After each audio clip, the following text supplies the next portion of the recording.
பதிவு செய்ய முடியாது என்று அரசாங்கம் சொல்கிறது. இது சொல்வதற்கான காரணம் என்ன? சாம்சங் கம்பெனியை இங்கே வரவழைக்கிற போது தமிழ்நாடு அரசாங்கம் என்ன 2 உத்தரவாதம் கொடுத்திருக்கிறான்.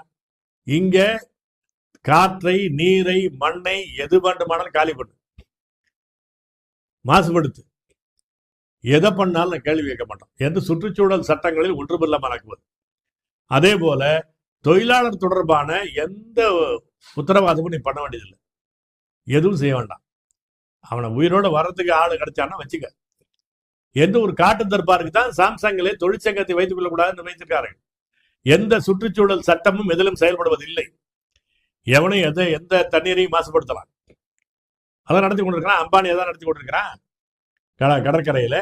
எனவே இது புதிதாக தொழில் நிறுவனங்களை, வெளிநாட்டு கம்பெனிகளை, வடநாட்டு கம்பெனிகளை தொழில் முதலீடை ஈர்ப்பது என்ற பெயரால் திராவிட